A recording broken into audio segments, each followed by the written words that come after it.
Of such great powers or beings, there may be conceivably a survival of a hugely remote period when consciousness was manifested, perhaps in shapes and forms long since withdrawn before the tide of advancing humanity, forms of which poetry and legend alone have caught a flying memory and called them gods, monsters, mythical beings of all sorts and kinds. Algernon Blackwood. 1. The horror in clay. The most merciful thing in the world, I think, is the inability of the human mind to correlate all its contents.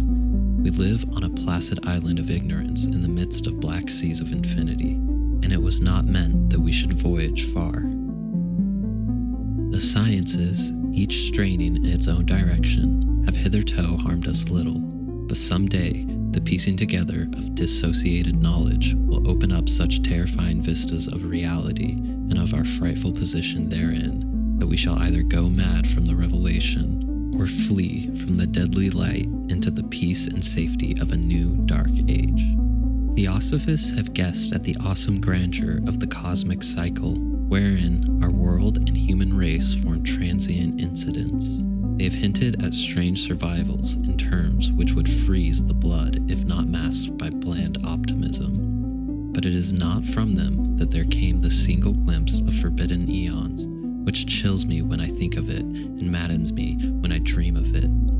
That glimpse, like all dread glimpses of truth, flashed out from an accidental piecing together of separated things, in this case an old newspaper item and the notes of a dead professor. I hope that no one else will accomplish this piecing out. Certainly, if I live, I shall never knowingly supply a link in so hideous a chain. I think that the professor, too, intended to keep silent regarding the part he knew, and that he would have destroyed his notes had not sudden death seized him. My knowledge of the thing began in the winter of 1926 through 27, with the death of my granduncle, George Gamal Angel, Professor Emeritus of Semitic Languages in Brown University, Providence, Rhode Island. Professor Angel was widely known as an authority on ancient inscriptions and had frequently been resorted to by the heads of prominent museums, so that his passing at the age of 92 may be recalled by many. Locally, interest was intensified by the obscurity of the cause of death. The professor had been stricken whilst returning from the Newport boat, falling suddenly, as witnesses said, after having been jostled by a nautical-looking fellow who had come from one of the queer dark courts on the precipitous hillside which formed a shortcut from the waterfront to the deceased's home in William Street. Physicians were unable to find any visible disorder, but concluded after perplexed debate that some obscure lesion of the heart, induced by the brisk ascent of so steep a hill by so elderly a man, was responsible for the end. At the time, I saw no reason to dissent from this dictum, but latterly I am inclined to wonder, and more than wonder.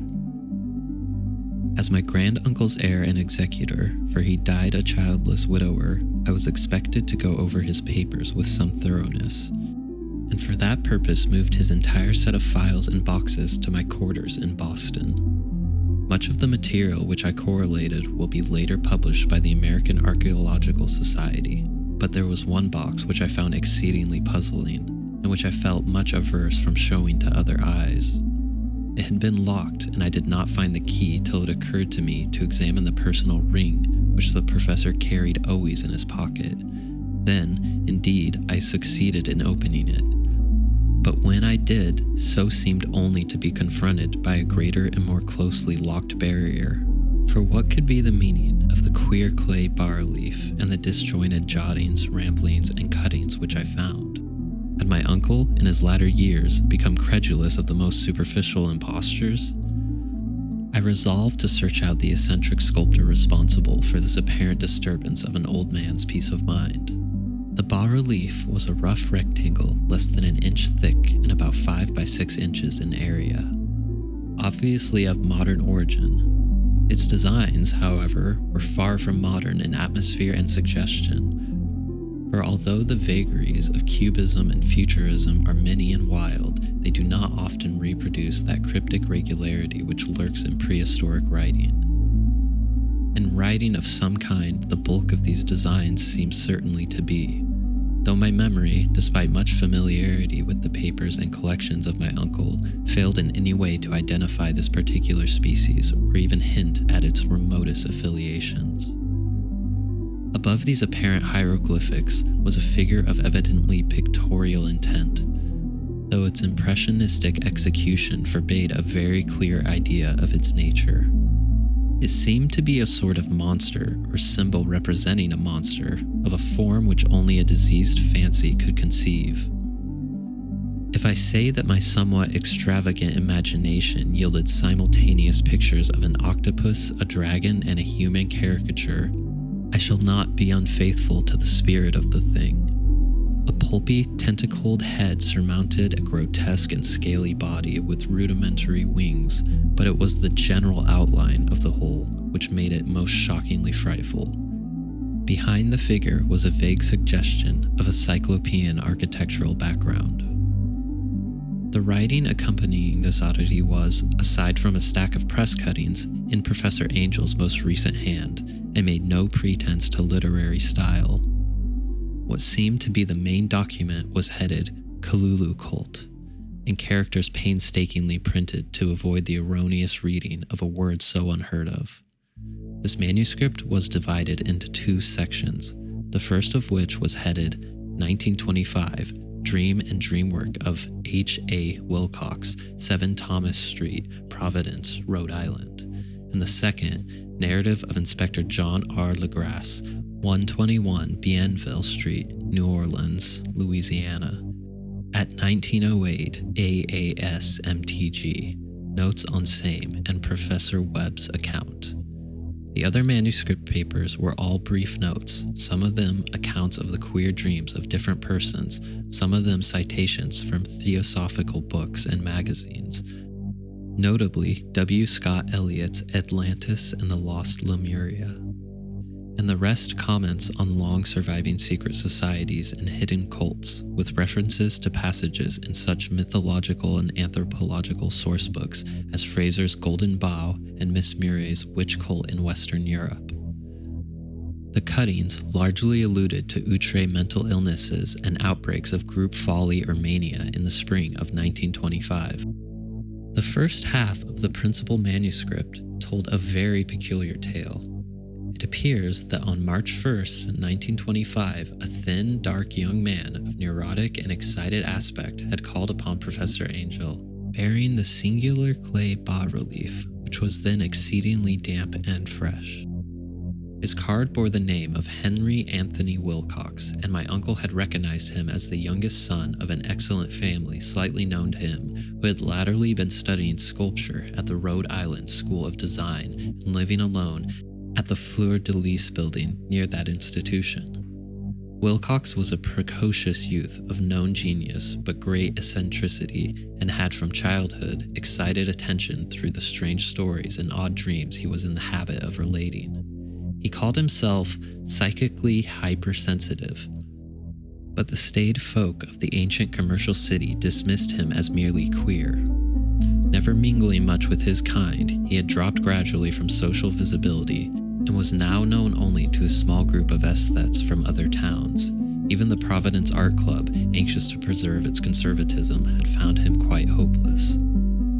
On the occasion of the visit, ran the professor's manuscript, the sculptor abruptly asked for the benefit of his host's archaeological knowledge in identifying the hieroglyphics on the bas-relief. He spoke in a dreamy, stilted manner which suggested pose and alienated sympathy, and my uncle showed some sharpness in replying, for the conspicuous freshness of the tablet implied kinship with anything but archaeology. Young Wilcox's rejoinder, which impressed my uncle enough to make him recall and record it verbatim, was of a fantastically poetic cast, which must have typified his whole conversation, and which I have since found highly characteristic of him. He said, "It is new indeed, for I made it last night in a dream of strange cities, and dreams are older than brooding Tyre, or the contemplative Sphinx, or garden-girdled Babylon." It was then that he began that rambling tale which suddenly played upon a sleeping memory and won the fevered interest of my uncle.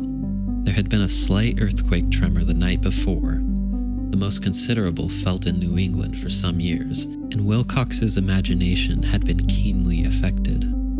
Upon retiring, he had had an unprecedented dream of great cyclopean cities of Titan blocks and sky-flung monoliths, all dripping with green ooze and sinister with latent horror.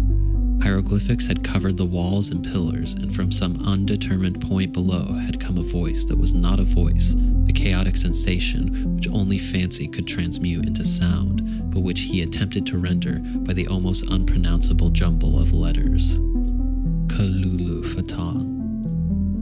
This verbal jumble was the key to the recollection which excited and disturbed Professor Angel. He questioned the sculptor with scientific minuteness and studied with almost frantic intensity the bas-relief on which the youth had found himself working, chilled and clad only in his night clothes, when waking had stolen bewilderingly over him. My uncle blamed his old age, Wilcox afterward said, for his slowness in recognizing both hieroglyphics and pictorial design. Many of his questions seemed highly out of place to his visitor, especially those which tried to connect the latter with strange cults or societies, and Wilcox could not understand the repeated promises of silence which he was offered in exchange for an admission of membership in some widespread mystical or paganly religious body. When Professor Angel became convinced that the sculptor was indeed ignorant of any cult or system of cryptic lore, he besieged his visitor with demands for future reports of dreams. This bore regular fruit, for after the first interview the manuscript records daily calls of the young man, during which he related startling fragments of nocturnal imagery, whose burden was always some terrible cyclopean vista of dark and dripping stone, with a subterranean voice or intelligence shouting monotonously in enigmatical sense impacts uninscribable save as gibberish. The two sounds most frequently repeated are those rendered by the letters Cthulhu and Relia. On March 23rd, the manuscript continued. Wilcox failed to appear, and inquiries at his quarters revealed that he had been stricken with an obscure sort of fever and taken to the home of his family in Waterman Street. He had cried out in the night, arousing several other artists in the building, and had manifested since then only alternations of unconsciousness and delirium. My uncle at once telephoned the family, and from that time forward kept close watch of the case, calling often at the Thayer Street office of Dr. Toby, whom he learned to be in charge. The youth's febrile mind, apparently, was dwelling on strange things, and the doctor shuddered now and then as he spoke of them. They included not only a repetition of what he had formerly dreamed, but touched wildly on gigantic thing, miles high, which walked or lumbered about. He at no time fully described this object, but occasional frantic words, as repeated by Dr. Toby, convinced the professor that it must be identical with the nameless monstrosity he had sought to depict in his dream sculpture. Reference to this object, the doctor added, was invariably a prelude to the young man's subsidence into lethargy. His temperature, oddly enough, was not greatly above normal, but the whole condition was otherwise such as to suggest true fever rather than mental disorder.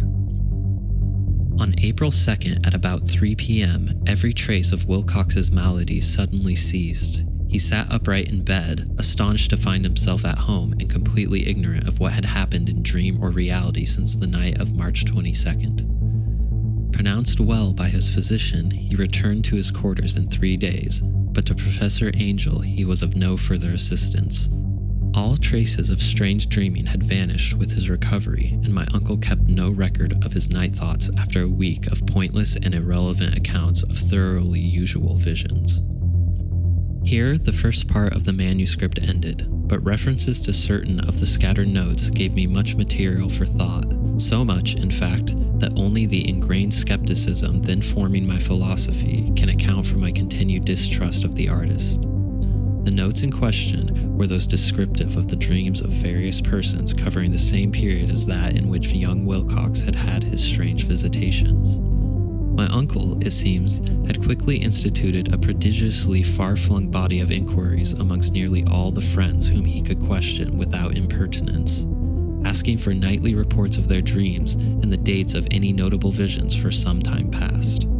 The reception of his request seems to have been varied, but he must, at the very least, have received more responses than any ordinary man could have handled without a secretary. This original correspondence was not preserved, but his notes formed a thorough and really significant digest.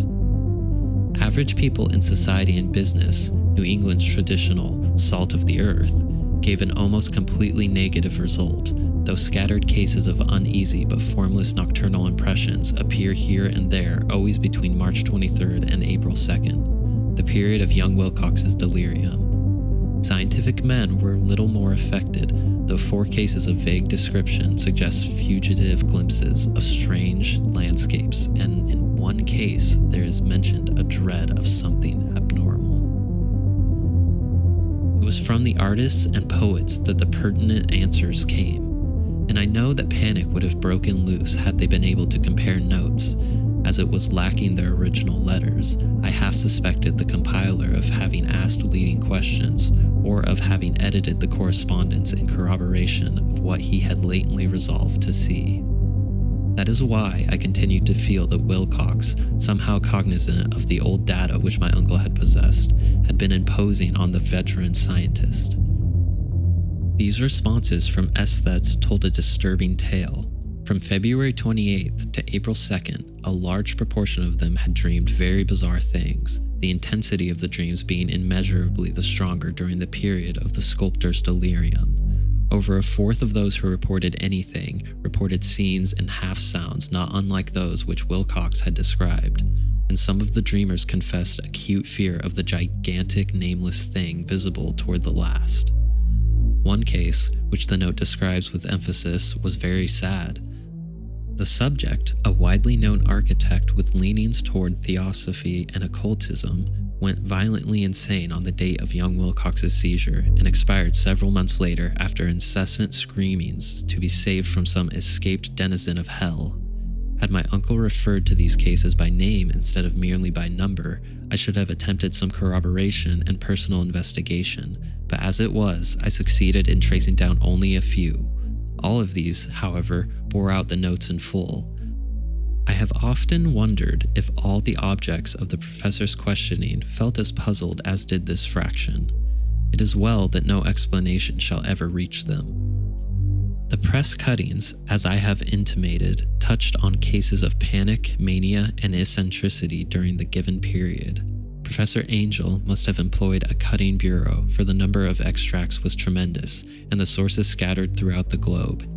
Here was a nocturnal suicide in London, where a lone sleeper had leaped from a window after a shocking cry.